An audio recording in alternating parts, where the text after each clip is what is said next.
믿음에 왜 인내가 필요한지에 대한 말씀이에요. 믿음이 구원이 되는데 이 과정이 하나 생략되어 있습니다. 이 말에는. 그것은 뭐죠? 인내입니다. 그래서 믿음의 또 다른 이름은 뭐라고 그랬습니까? 인내라고 그랬죠. 다시 말하면 믿음 외에 또 다른 인내가 필요한 것이 아니라 믿음 안에는, 믿음의 모습에는 인내가 들어가 있어요. 그래서 인내가 없는 믿음은 이게 참된 믿음인지 우리가 생각해보고 우리가 다시 한번 뒤집어 봐야 된다라는 의미가 있습니다. 약속도 마찬가지죠. 하나님의 약속은 뭐가 필요합니까? 순종이 필요하고, 순종은 또 다시 인내가 필요하고, 그 인내가 찰 때 비로소 열매가 나타나는, 하나님의 은혜가 나타나는, 약속이 실현되는 그런 현장을 목도하게 됐죠. 근데 대부분의 많은 사람들이 이 중간 과정 인내를 생략하려고 그래요. 뭘 했으면 곧바로 하나님께서 어떻게 해주시길 원하고 그럴 때가 참 많습니다. 그것은 있을 수 없는 일입니다. 그래서 오늘 말씀에 하나님의 약속, 하나님의 뜻에 순종한 그런 결과, 어떤 열매를 얻기 위해서는 인내가 필요합니다. 인내라는 과정이 필요합니다. 전체적으로 보면 믿음인데요. 믿음의 폭넓음 안에는 인내가 들어가 있습니다. 라는 의미이기도 하죠.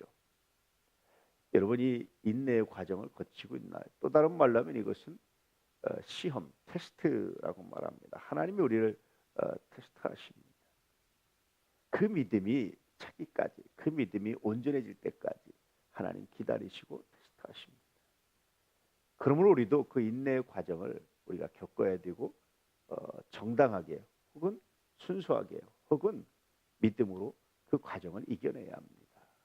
라고 말씀해 주고 있습니다. 인내, 이 과정을 여러분 사랑하고 있나요? 사람마다 인내의 시기는 다 달라요. 믿음의 크기에 따라서 인내의 기간도 다 다릅니다. 근데 성서에 보면 그 인내의 기간이 길면 길수록 그것은 믿음이 큰 사람이고, 그 이후에 하나님의 약속은 정말 대단하게 나타나고 이루어지는 것을 목도할 수 있죠. 쉽게 이루어지는 것이 아니라 그것이 인내가 돼서 정말 남들이 생각할 때 어떻게 그렇게까지라고 생각할 정도로 인내가 돼서 그것이 무르익었을 때 나타나는 열매는 그저 즉시 얻는 것과 다르다라는 거예요. 현대인들은 자꾸만 그 인스턴트 음식에 익숙해져서 신앙 자꾸 인스턴트로 하려고 그래요. 한 번 11조 하면, 그 몇 번 하면, 아니 몇 년 하면 뭐 이렇게 생각을 할 때가 많아요. 그렇지 않아요. 하나님의 약속이 여러분 단순히 세상에 복을 받기 위한 것이라면, 하나님의 약속이 단순히 세상에서 잘 되는 것을 위한 것이라면, 하나님의 약속이 그렇게 단순한 것이라면, 쉬운 것이라면 뭐 그렇게 주실 수도 있겠죠. 근데 하나님이 정말 우리에게 주시고자 하는 건 뭡니까? 그건 하나님을 알아가는 거예요. 천국 영생의 기쁨뿐이 아니라 하나님을 알아가는 거예요. 하나님이 어떤 분이신지 알아가는 것은 정말 복이죠. 하나님을 알면 알수록 뭐가 나옵니까? 그 안에 얼마나 큰 감동의 은혜가, 구원의 역사가 나타나는지를 우리가 경험하고 알게 됐죠. 이스라엘처럼 그렇게 즉시로 결과를 요구하는 삶이 아니라 하나님 무르익는 귀한 삶이기 원합니다. 기도할 수 있기를 축복합니다. 어떤 사람은 당대의 열매를 보지만 어떤 사람은 그 자손의 자손 때에 가서 열매를 보는 사람도 있어요. 어떤 사람은 1년 후에 보기도 하지만 어떤 사람은 10년 후에 20년 후에 보기도 합니다. 믿음이 되기까지의 과정이기도 하고 믿음의 크기이기도 하고 하나님이 주시는 선물의 크기이기도 합니다. 여러분은 얼마 동안 인내하기 원하십니까? 하나님, 내가 하나님을 믿습니다. 내 당대에 이루어지지 않는다 할지라도 하나님께서 반드시 기도한 것 이루실 줄 믿습니다. 이 믿음을 가지고 오늘도 묵묵히 우직하게 한 발을 내디딜 수 있는 믿음의 여정이 될 수 있기를 주의 이름으로 축복합니다. 그저 한 번 했다고 그 뭔가 기대하고 뭔가 얻기를 바라는 어린아이 같은 것이 아니라 하나님 오늘 심었으니 이제 물을 주기 원합니다.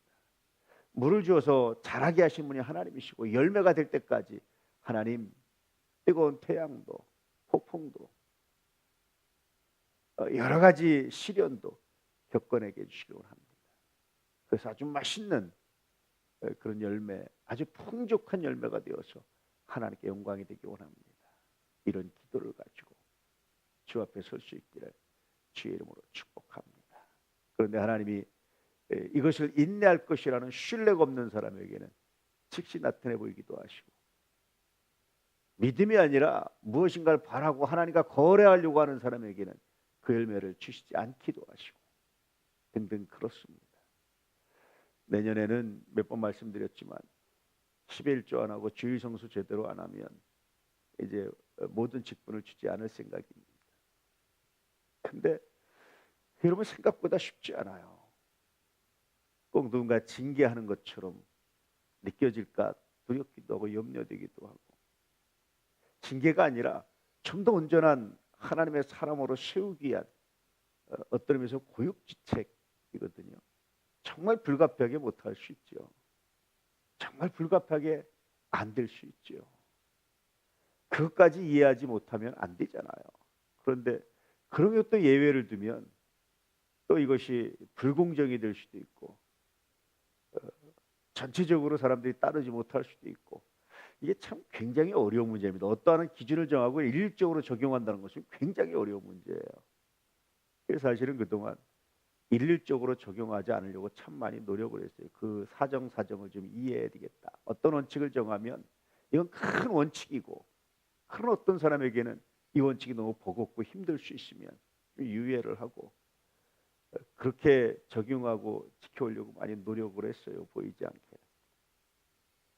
근데 이것은 좀 일률적으로 지켜야 되겠다라고 생각하니까 굉장히 많이 저가 힘들고 사실은 기도가 되고 고민이 되고 그래요. 혹시 무슨 사정이 있는 거 아닐까? 이 사정이 뭘까를 한번 좀 생각해보고 돌아보고 그렇게 합니다. 그럼에도 불구하고 거의 일률적으로 이걸 적용하려고 하는 이유가 이 안에 있습니다. 믿음이 더 성장하고 더 잘하고 이런 것도 수용할 줄 아는 사람, 그리고 그렇게 믿음의 인내를 쌓아가서 하나님의 복을 받는 사람, 이런 사람이 되기를 원하는 간절한 소망이 이 안에 있습니다. 여러분 주 안에서 신실하게 주님을 따르시고 인내하며 주님을 따르시고 하나님의 약속하신 것을 반드시 이루시는 우리 하나님이심을 믿고 겸손하게 성실하게 주님과 동행하는 귀한 역사가 있기를 주의 이름으로 축복합니다. 오늘도 여러분의 모든 기도와 소망이 거룩한 열매가 되게 하시기를 축복합니다. 할렐루야.